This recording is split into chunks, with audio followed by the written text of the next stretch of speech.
Okay, आज अपने को स्टार्ट करना है life processes.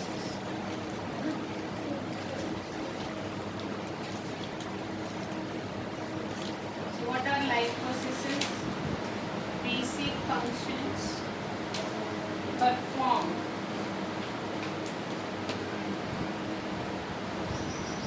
by organism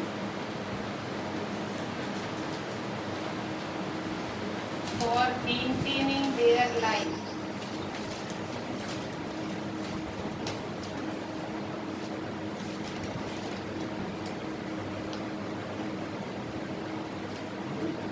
Are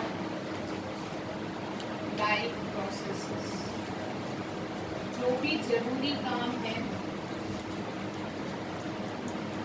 जो कोई भी लिविंग ऑर्गेनिज्म ये बेसिक फंक्शन परफॉर्म करता है ताकि उसकी दिनचर्या या फिर उसका एक ऑर्गेनाइज्ड स्ट्रक्चर बना रहे, ऐसी प्रोसेसेस को अपन क्या कहते हैं? Life processes. ठीक है, ये लाइफ प्रोसेस जो होती है, this life process are essential metabolic process. This life process are essential to maintain life. These processes are very much essential to maintain life. अगर ये प्रोसेस नहीं होंगी तो हमारी लाइफ भी नहीं चलेगी। आई बात समझ में? जितनी भी ऐसी लाइफ प्रोसेसेस हैं, ऑल नीड्स एनर्जी। ये सारी की सारी प्रोसेस को होने के लिए एक फ्यूल की ज़रूरत होती है, and that fuel is nothing but energy. सारा खेल किसका है? एनर्जी का है। इन लाइफ प्रोसेस को करने के लिए या हमारी बॉडी में इन लाइफ प्रोसेसेस को होने के लिए हमें क्या चुकाना पड़ता है? एनर्जी चुकानी पड़ती है। So what are this basic life processes? सबसे पहला होता है न्यूट्रिशन। न्यूट्रिशन यानी क्या हो गया? खाना। हमारी बॉडी को न्यूट्रिशन चाहिए। अगर न्यूट्रिशन नहीं है तो लाइफ तो है ही नहीं। न्यूट्रिशन से एनर्जी मिलती है, लेकिन न्यूट्रिशन के लिए भी, खाने के लिए भी एनर्जी चाहिए। खाने से तो एनर्जी मिलती ही है, लेकिन खाने से एनर्जी निकालने के लिए भी एनर्जी चाहिए। आई बात समझ में? Getting my point? Then you are having respiration. What is respiration? Respiration is सांस लेना, मारूंगी एक चढ़ा। Respiration is formation of energy. Energy का बनना is called as respiration. Energy बनने के लिए ब्रीथिंग जरूरी है। ब्रीथिंग और रेस्पिरेशन में अंतर होता है। ब्रीथिंग यानी सिर्फ CO2 को बाहर देना और O2 को अंदर लेना होता है। रेस्पिरेशन में फूड से एनर्जी बनाई जाती है। The process of respiration is making energy from food what you are taken inside. उस फूड में से एनर्जी निकालने के लिए हमको ऑक्सीजन की ज़रूरत होती है, इसलिए breathing is a part of respiration. Respiration is not taking in oxygen and taking out carbon dioxide. Getting my point? Then you are having excretion. What is excretion? Removal of waste. हमारी body में से अगर जो भी toxic substances हैं, उन toxic substances का removal नहीं हुआ तो भी हमारी लाइफ, किसी की किडनी फेल, मामला खत्म। किडनी फेल यानी क्या? रिमूवल ऑफ टॉक्सिक सब्सटेंस नहीं हो पाता है। किडनी क्या करता है? यूरिन फॉर्मेशन करता है। अगर यूरिन फॉर्मेशन नहीं होगा तो रिमूवल ऑफ वेस्ट मटेरियल नहीं होगा और इंसान की लाइफ खत्म हो जाएगी। तो excretion is also very important. Getting my point? Then you are having control and coordination.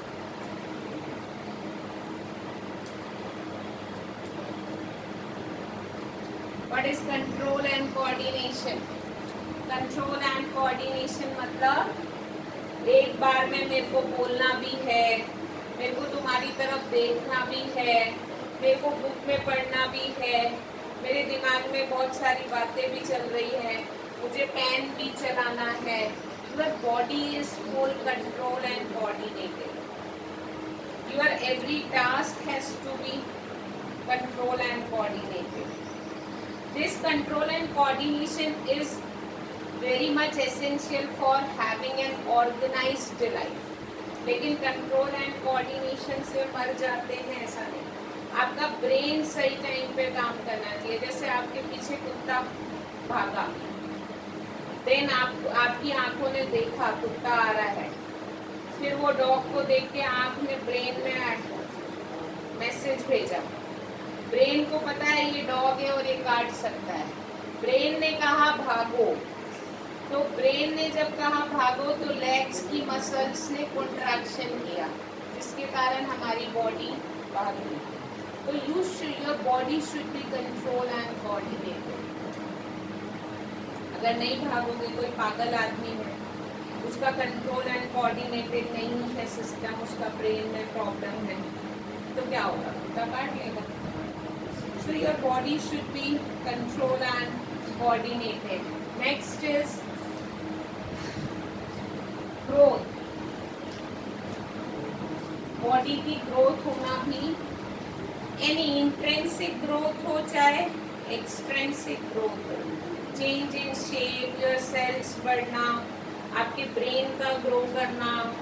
छोटे बच्चे की ब्रेन अलग होती है, बड़े लोगों के experiences, any type of growth is very much essential for maintaining life. आई बात समझ में? Then you are having movement and reproduction. Movement यानी ये नहीं होता चलना. मूवमेंट यानी ये होता है जैसे सूरजमुखी का फूल है, सूरज जैसे ही उस पर पड़ता है वो खिल जाता है. It show movement. तो मूवमेंट ये नहीं होता कि हम any kind of movement is very much necessary for living organism. Then you are having reproduction.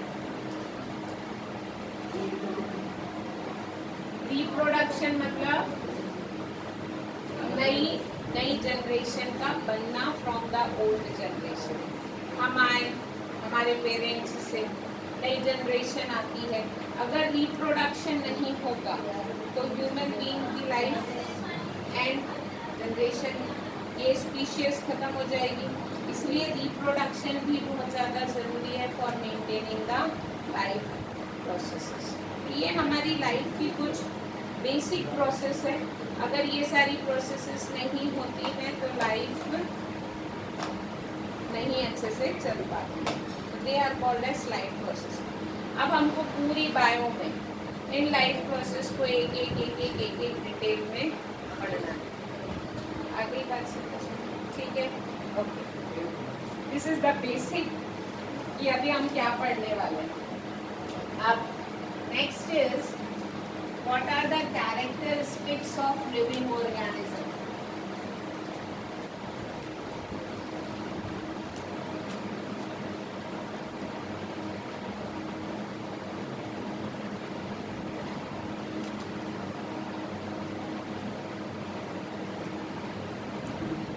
कोई भी चीज लिविंग है ये हमें कैसे पता चलता है? What is the basic difference between living organisms and non-living? तो living organisms की characteristics क्या होती है? They need food. Living organism क्या चाहिए? Food, air, water, ये सारी चीजें उनको चाहिए. Second, they respire. Respire मतलब फूड से एनर्जी बनाते हैं. Non living organisms, non living ऐसा कुछ नहीं करते. When you are having living organism show growth. Plastic की चेयर बड़े रखे बढ़ती नहीं है. जो भी लिविंग है वो ग्रोथ शो करेगी, चाहे वो प्लांट हो चाहे ह्यूमन बीइंग हो. Living organism shows movement, living organism के पास क्या होता है, मूवमेंट होता है। Okay, when you are having excrete, living organism क्या करते हैं, एक्सक्रीशन करते हैं। When you are having reproduction, living organisms क्या करते हैं, रिप्रोडक्शन करते हैं। या फिर हम बोल सकते हैं response to stimuli, response to stimuli, stimuli मतलब वही, रिस्पॉन्स टू स्टिमुलाई मतलब जो भी हमारे एनवायरनमेंट में चेंज हो रहा है उसके प्रति हमारी बॉडी रिस्पॉन्स करती है। गर्मी लगती है, पसीना आता है, ठंडी लगती है, स्वेटर पहनना पड़ता है। हमारी बॉडी किसी भी चेंज, एनवायरमेंटल चेंज के प्रति क्या करती है, रिस्पॉन्स शो करती है। तो ये कुछ कैरेक्टरिस्टिक्स हैं जिससे हमको पता चलता है कि कोई भी चीज लिविंग है या नॉन लिविंग। आ गई बात समझ में, getting my point? Okay, then you are having, तो ये बेसिकली हम लोगों को पूरा जरूरी है लाइफ प्रोसेसेस पढ़ने के लिए। अब मैं एक एक लाइफ प्रोसेस तुमको डिटेल में पढ़ाऊंगी। सबसे पहली लाइफ प्रोसेस जो हमको पढ़नी है वो पढ़नी है न्यूट्रिशन। न्यूट्रिशन क्या होता है? Nutrition is basically process of obtaining and utilising of food. पहला न्यूट्रिशन यानी क्या, पहले तो कैसे फूड ऑब्टेन होगा, obtaining and utilising the food is called as nutrition. Food का अंदर लेना और फिर उससे उसको यूटिलाइज करना सही तरीके से is called as nutrition. Nutrition यानी हमको फूड क्यों चाहिए, हमको फूड हर चीज के लिए चाहिए। Food help us for to living, हमको फूड सारा खेल ही खाने का। आई बात समझ में? तो बेसिकली फूड से ही हमको क्या मिलती है, एनर्जी मिलती है। इसलिए nutrition is very much important. तो food gives us energy. So basically food is nothing but fuel of our गाड़ी। जो हमारी लाइफ की गाड़ी चल रही है इसका क्या है, फ्यूल है। क्योंकि एनर्जी कहाँ से निकलती है, फूड से ही निकलती है। Food contain organic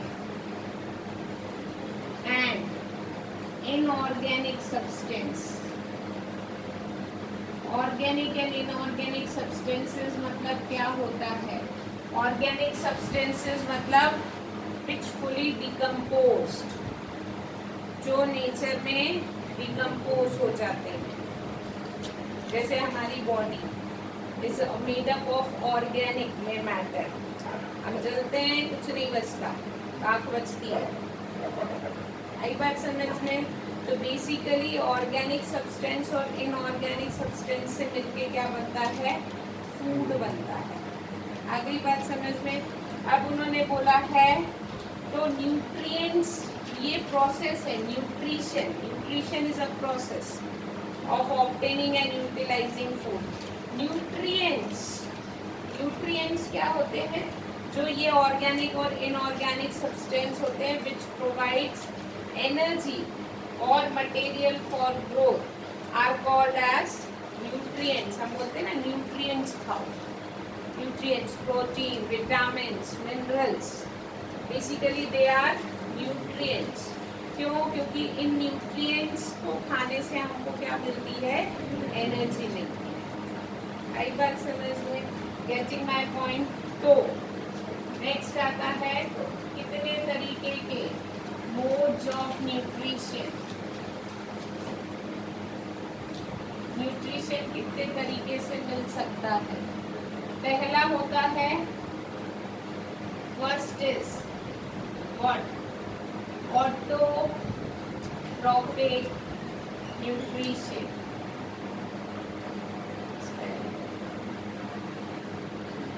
Autotrophic nutrition. What do you mean by autotrophic nutrition?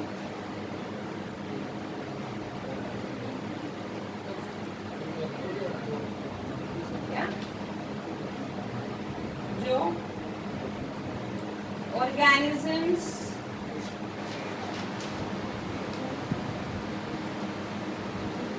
which makes their own food या फिर organic substance from inorganic substance.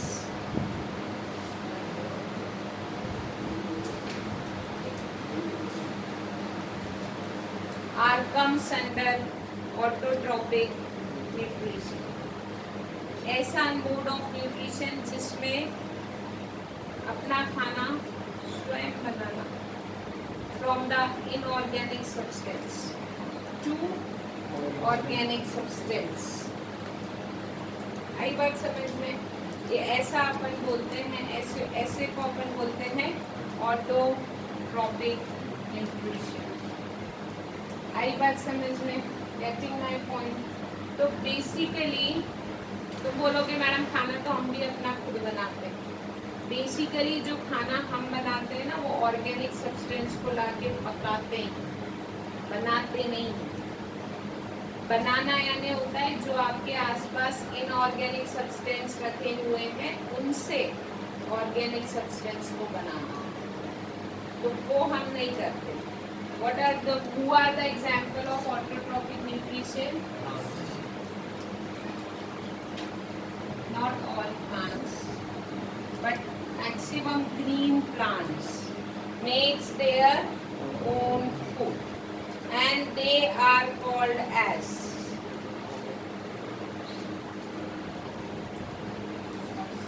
make their own food with the help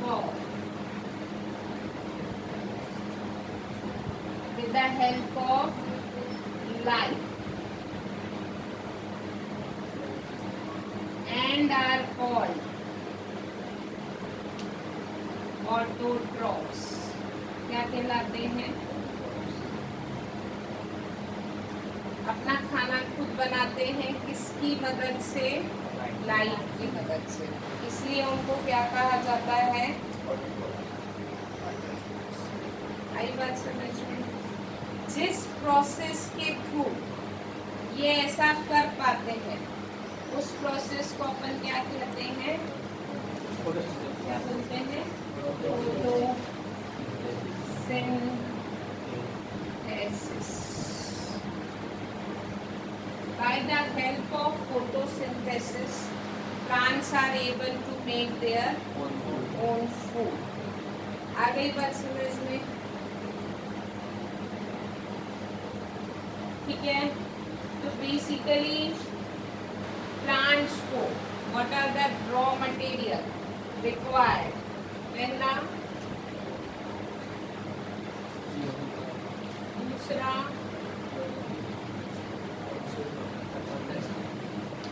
तीसरा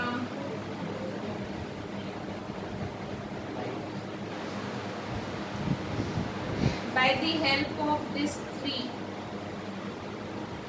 वो इनऑर्गेनिक सब्सटेंस मतलब carbon को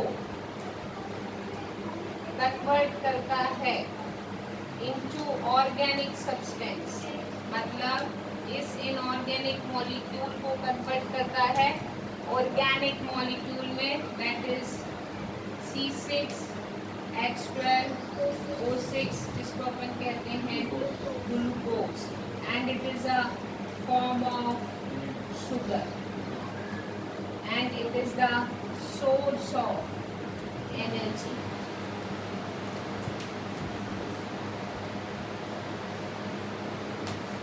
sugar के बहुत सारे forms हैं, ग्लूकोज, लैक्टोज, माल्टोज, ये सब शुगर के अलग अलग फॉर्म्स होते हैं। अभी ज़्यादातर एनर्जी हमको मिलता है ना, if you are feeling low energy, glucose बोलो, पीओ energy, it is a rich source of energy. तो बेसिकली इस इनऑर्गेनिक सब्सटेंस की हेल्प से वो क्या बनाता है, ऑर्गेनिक सब्सटेंस बनाता है। इसी को अपन कहते हैं photosynthesis.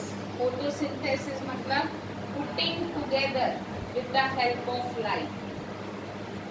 What do you mean by synthesis? Synthesis is called as putting together. और आगे है फोटो मतलब with the help of light, this photosynthesis. चीज़ों को एक करना लाइट की मदद से इज कॉल्ड एज फोटोसिंथेसिस। आई बात समझ में? फोटोसिंथेसिस की रिएक्शन देख लेते हैं। फोटोसिंथेसिस में क्या होता है? तो basically sugar is a complex food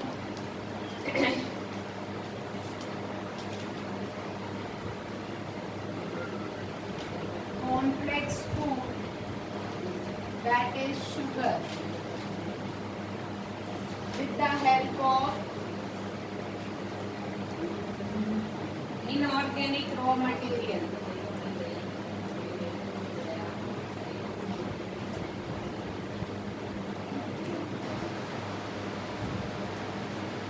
In presence of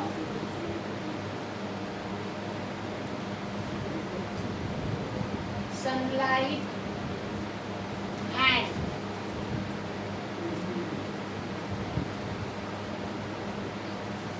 chlorophyll is called as photosynthesis. आई बात समझ में? What is the reaction?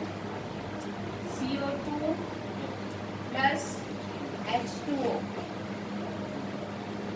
with the help of light and chlorophyll, it gives glucose plus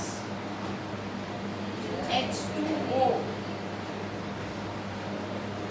plus oxygen. This is the reaction of photosynthesis. ये balance नहीं है।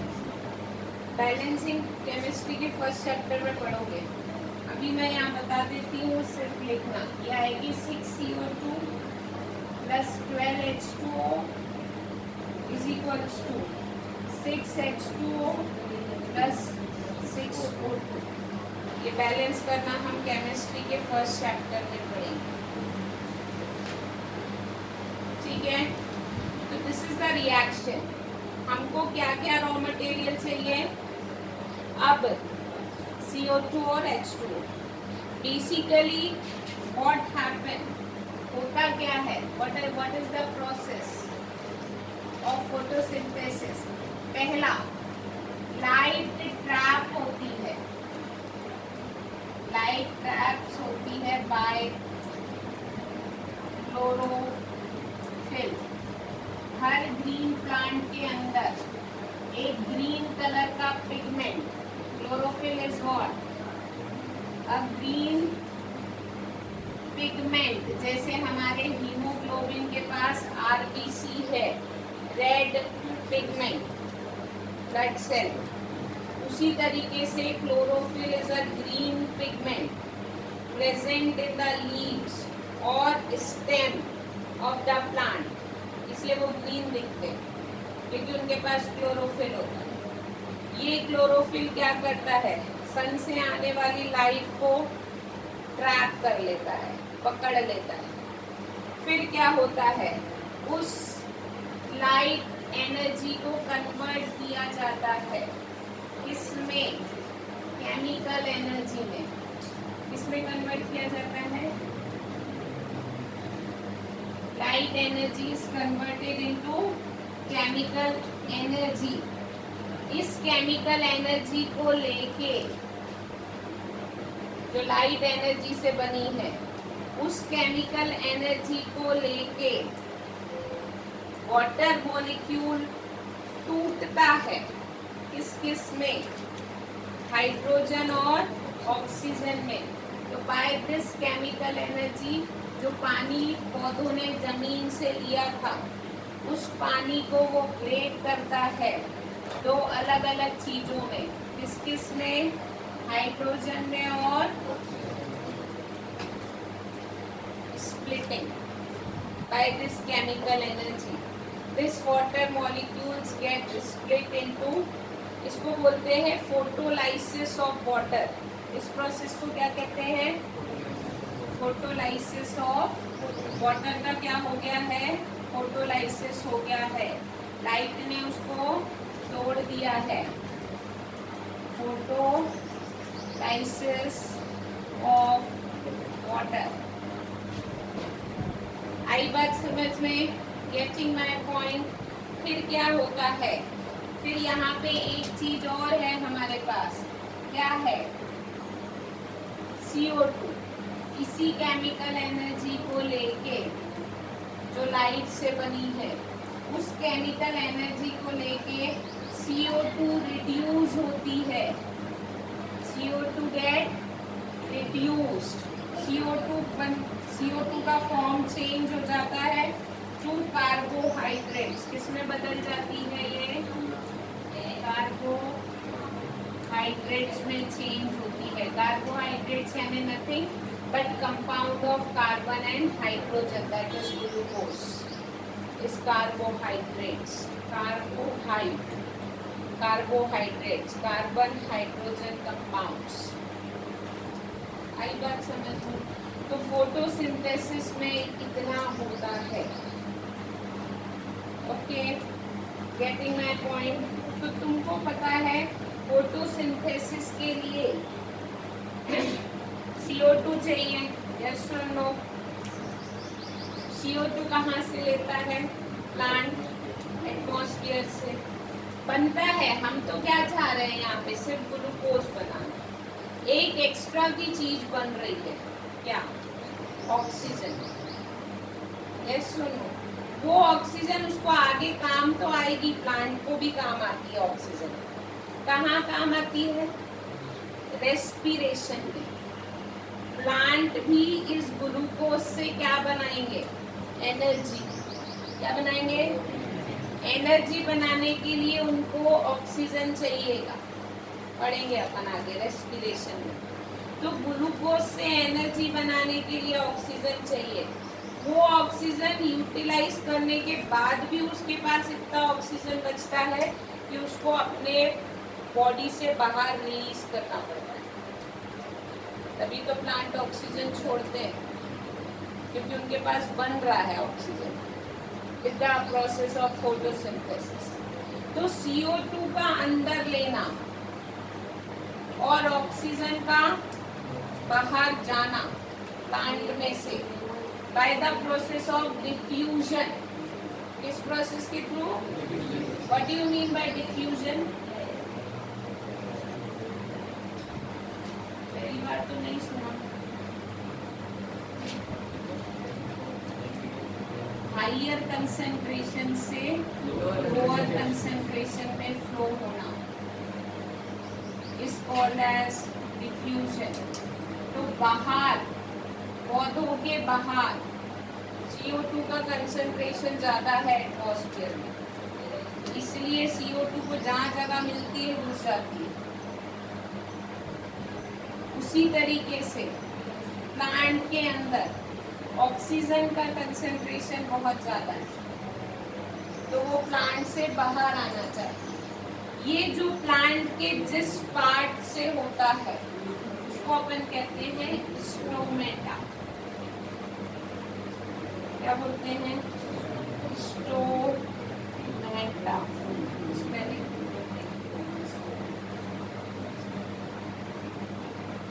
Stomata क्या है?